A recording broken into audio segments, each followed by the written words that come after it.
Ya, Assalamualaikum warahmatullahi wabarakatuh. Para pemirsa, kita berjumpa lagi di channel ini ya, di channel Supri Bengkel Official.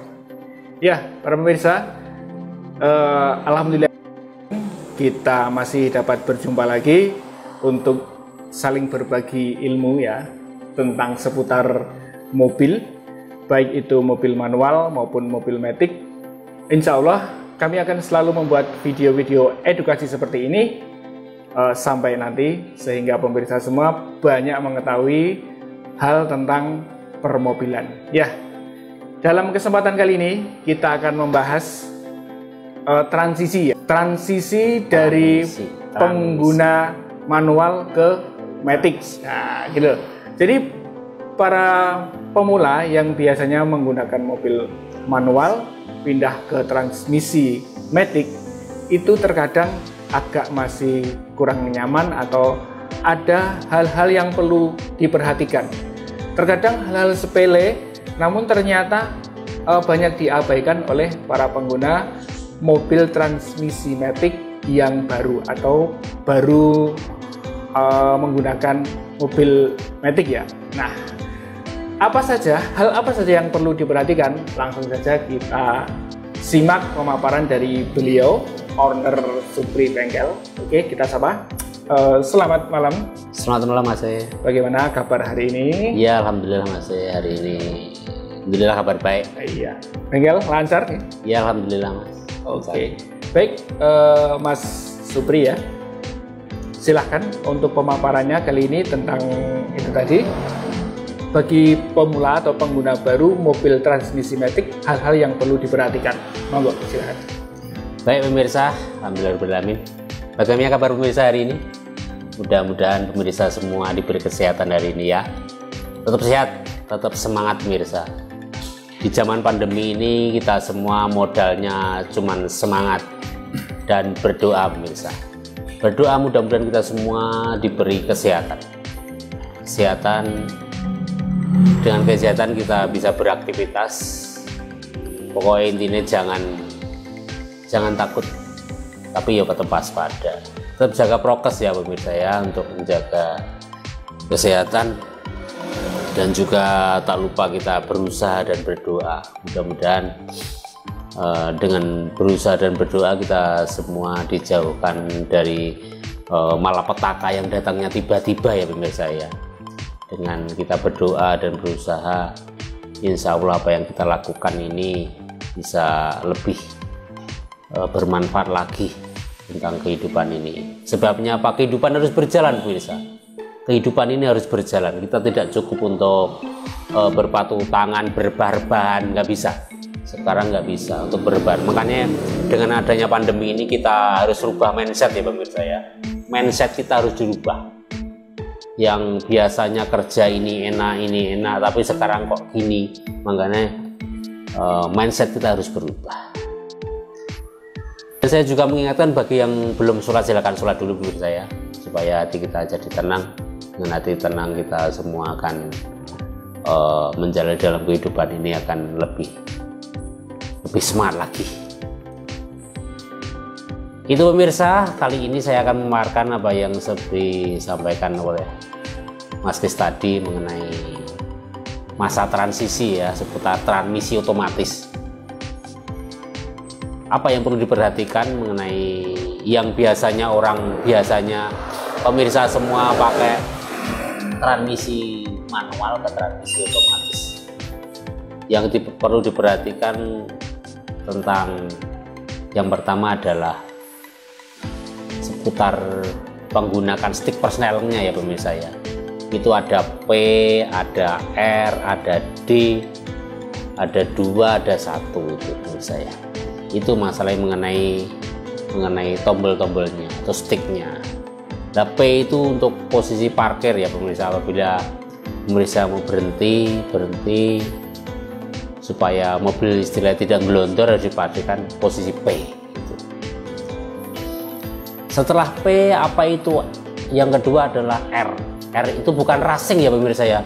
Kadang-kadang di video-video di YouTube itu ada istilahnya R racing. Ya itu yang kadang-kadang menjadikan kita semua jadi terkecoh. Bukan, itu R itu adalah reverse atau intinya gigi mundur ini. Nah, dengan adanya R ini kita bisa mengoperasikan setelah P itu R, itu mundur itu. Yang ketiga kalinya juga ada D. D itu bisa dikatakan gigi majunya atau gigi otomatisnya 1, 2, 3, 4 nya ya menurut saya. Jadi apabila diposisikan ke posisi D, nanti bisa transmisi itu bisa oper secara otomatis 1, 2, 3, 4. Yang keempat kalinya, 3 kalinya adalah posisi 2. Nah, 2 itu intinya gigi percepatan bisa 1 dan 2. Itu fungsinya untuk tanjakan yang terlalu tinggi ataupun yang turunan terlalu tajam harus dipakaikan ke itu supaya beban mesin juga tidak berat, beban pengereman juga tidak berat. Yang kelima kalinya adalah 1 itu intinya kita bisa mengoperasikan untuk turunan yang curam banget menurut saya. Turunan curam banget dimasukkan ke 1 supaya pengereman itu juga bisa dibantu dengan gigi percepatan tadi supaya kampas remnya tidak kebakar atau tidak hangus pemirsa. Juga bisa digunakan apabila ditanjakan yang terlalu tajam, bisa langsung posisikan 1. Itu pemirsa simbol-simbol dari kode stick persnelingnya. Dan juga yang perlu diperhatikan untuk pemula yang biasanya pakai transmisi manual ke transmisi otomatis, kadang-kadang kaki kiri kita itu kadang-kadang masih mencari-cari kopling, mencari istilahnya gadok gitu. Iya, istilahnya gadok itu. Gadok. Istilahnya si golek digi wah. Kadang-kadang ya itu yang menjadikan bahaya di situ. Kadang-kadang kemarin aja satu kejadian menurut saya. Kejadian kecelakaan. Ditubruk mobil belakangnya, diseruduk mobil belakangnya. Salah satunya karena kaki kiri kita itu mencari kopling, mencari injekan kopling karena biasanya pakai transmisi manual. Itu yang ditubruk itu yang jadi ketika yang masih gadok itu tadi, iya, dia mencari kopling ya. Iya. Terus akhirnya dia nginjek rem. Oh, nginjek rem. Iya, karena pas posisi mobilnya itu jalannya beriring-iringan, kenceng, dan sing belakangnya itu terlalu mepet istilahnya. Ya yang pemula tadi ini nginjek rem. Dikiranya itu nginjek kopling, ternyata nginjek rem. Lah kan berhenti mendadak. Dier. Bahaya banget. Ini pemirsa, ini salah satu yang harus sangat diperhatikan. Ini sepele, namun hal ini krusial sekali. Karena ya memang seperti itu. Dulu kalau untuk motor ya dari persneleng pindah ke matic, biasanya yang dicari itu rem. Iya, ya, rem. Mana remnya? Iya. Kaki gerak-gerak. Oh, ternyata di tangan. Iya. Itu kalau di mobil seperti itu. Jadi yang biasa kaki kiri untuk nginjek kopling, bahkan ada yang punya kebiasaan kaki ditaruh di atas kopling ya, itu pasti akan mengalami hal seperti itu. Dan ternyata pemirsa, menurut penjelasan beliau tadi, mobil matic itu tidak sepenuhnya matic ya, ada tingkatannya juga ya. Iya, betul. Itu terbukti dari D21, nggak seperti motor ya. Kalau motor matic ya nggak ada tingkatan gigit, tapi ternyata di mobil matic itu ada tingkatannya ya. Ada. Nah, itu fungsi-fungsinya seperti apa itu? Fungsi utamanya dari tingkatan-tingkatan itu? Ya, fungsi utama kalau kita masukkan posisi D itu istilahnya transmisi itu bisa pindah atau oper 1, 2, 3, 4 secara otomatis. Tinggal kita menginjek gas. Misalnya pas mau nyalip sebenarnya sudah masuk gigi 4, tinggal kita gas ada yang rada penuh, nanti otomatis mau turun lagi, kecepatannya bisa langsung gigi 3 gitu. Kalau D. Itu, ya. Jadi lebih baik bagi yang betul-betul pemula, itu lebih baik ditaruh D aja. D saja. Jadi kalau pemula kan pasti jalannya yang datar-datar saja, belum berani naik kan, ditaruh D, dia akan mencari kecepatan secara otomatis ya. Iya, betul. Jadi ketika kenceng, gigi akan mencari ya. Oke. Ya, itu tadi penjelasan mengenai gigit ya, dari fungsi-fungsi angka-angka di tuas itu. Itu ternyata ada fungsinya dan ada perlu penempatan yang tepat. Nah, kemudian yang kedua tadi, bahayanya bagi yang gadok. Apa sih gadok itu? Pokoknya yang terbiasa menginjak kopling, ternyata setelah pakai matic, baru pakai matic, dia akan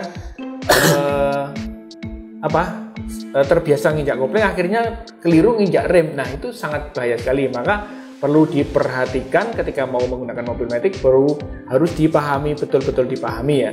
Kemudian untuk tips yang selanjutnya Pak, dari tim yang selanjutnya ini untuk pemula ya, untuk pemula terutama yang masuk gigi D tadi, yang masuk tadi.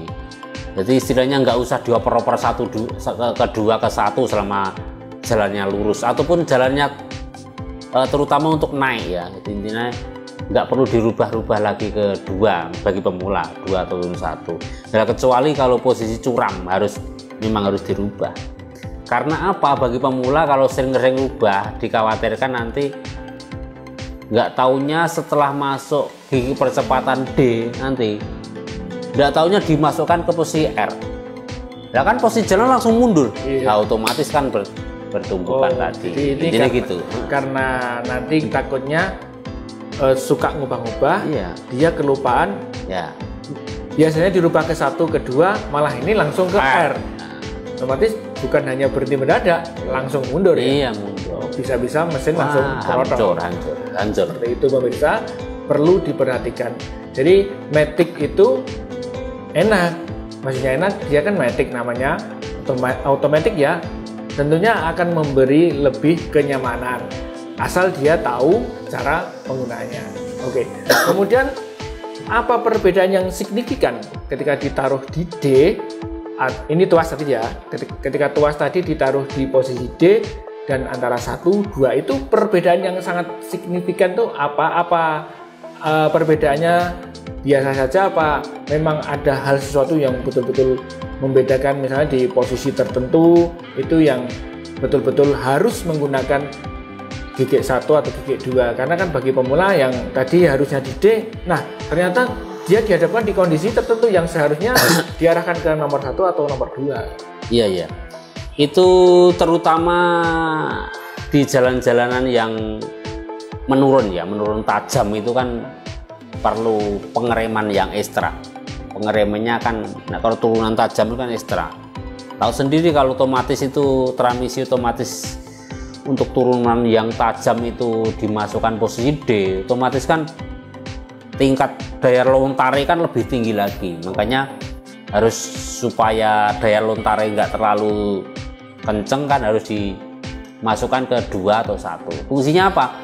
Untuk membantu pengereman intinya. Kalau nanti masuk D terus kan diinjek rem terus karena gaya dorongnya terlalu besar, diinjek rem terus akhirnya remnya kebakaran kayaknya. Iya, jadi untuk gigi 1 itu disarankan bagi para pengendara matic yang melewati jalan turunan yang sangat curam, itu disarankan untuk gigi 1 karena kalau di gigi 1 daya dorong mobil tersebut berkurang, otomatis mengurangi kita menginjak rem dan ketika injakan rem dikurangi otomatis membuat lebih awet juga kapas rem. Betul.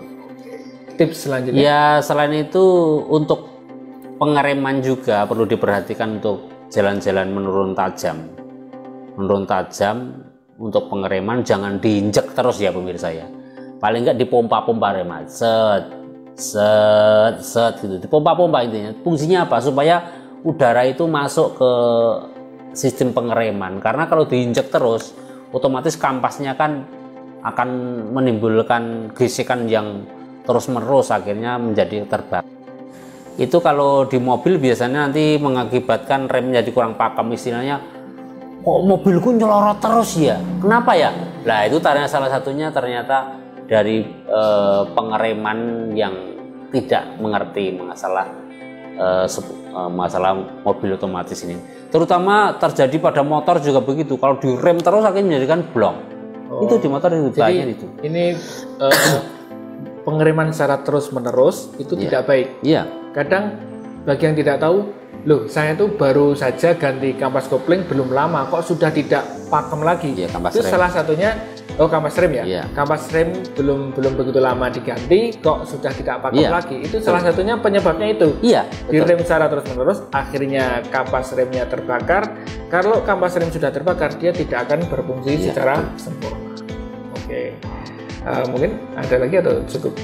Iya, sementara itu dulu. Nanti kita lanjut berikutnya, Iya. tip-tip berikutnya. Ya. Oke, baiklah saudara pemirsa, terima kasih Pak Supri sudah menyampaikan tips-tips untuk para pemirsa semuanya. Oke, saudaraku, para pemirsa semuanya, sampai di sini dulu video edukasi yang dapat kami sampaikan di channel Supri Bengkel Official ini.